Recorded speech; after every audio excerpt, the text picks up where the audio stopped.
10 январда өтүүчү президенттик шайлоо менен кошо мамлекетти башкаруу формасын тандоо боюнча референдум өткөрүлөт. Президент болууга 18 талапкер ат салышып, учурда үгүт иштери жүрүүдө. Борбордук шайлоо комиссиясы шайлоону жогорку деңгээлде өткөрүүгө камылгалар көрүлүп жатканын билдирди.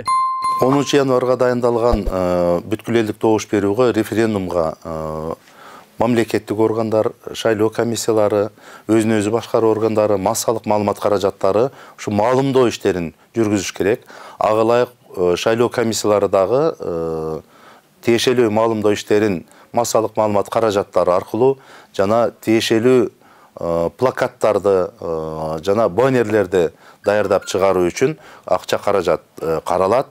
БШКнын 21 декабрындагы жыйынында президенттик шайлоого карата 42 эл аралык байкоочуну каттады. Буга чейин Боршайком 23 мамлекет жана 15 эл аралык уюмдардын өкүлдөрүнөн турган 120 эл аралык байкоочуга аккредитация берген. Эл аралык байкоочулар дагы учурда баягы каттоодон өтүп, азыр бизден атайын аккредитациядан өтөт. Каттоодон кийин ушул баягы шайлоону даярдоо жүрүшүн байкоо жүргүзөт. Азыркы кезде 78 эл аралык байкоочу учурда ушул каттоодон өттү.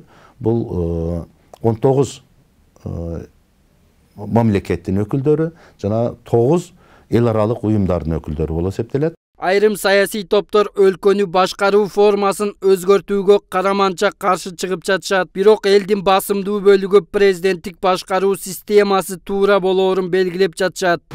Президенттик башкарууну каалайм, анткени парламенттикти көрбөдүкпү. Ошон үчүн президенттик болсун, президент баардыгын мойнуна алсын. Президенттик эле болсо болмок да, эгер жакшы президент болсо президенттик шайлоо башкаруу болсо жакшы. Бир семьяда бирөө башкарат да. Азыр партияда канча киши башкарып атат. Лучше бирөө эле башкарган оң болуп турат да. Ну, естественно, я против президентской формы управления. Это мое мнение. Мага парламенттик башкаруу жагат, бирок момунча депутаттын кереги жок. Кичине азыраак кылып эле парламенттик башкаруу. Президенттик башкаруу деген Кыргызстанга болбойт калды.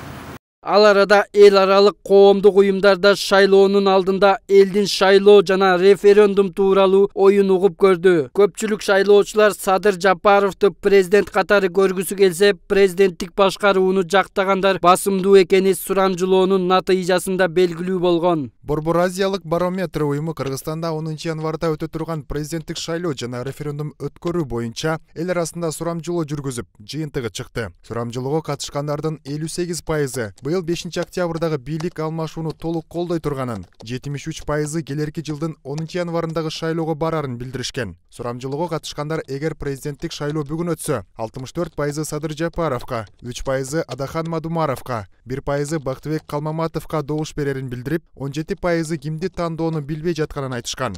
Пикирин билдиргиси келбегендер 8%, баарына каршылар 4%, башка себептерди айткандар 3% болгон. Респонденттердин 76% Конституцияны өзгөртүү боюнча референдумду колдоорун, ал эми 7% референдум тууралуу кабары жоктугун билдиришкен. Элдин 80% президенттик, 14% парламенттик башкарууну колдой турганын билдиришкен. 10 январда өтө турчу шайлоо күнү милиция тарабынан тартип бузууларга ыкчам чара көрүлүп, шайлоо мыйзамдары бузулса терең иликтөө иштери жүргүзүлмөкчү. Ички иштер министрлигинин маалыматына караганда, өлкө аймагында 2420 шайлоо тилкесинде коомдук тартип жана коопсуздукту 11.000 милиция кызматкерлери камсыз кылат.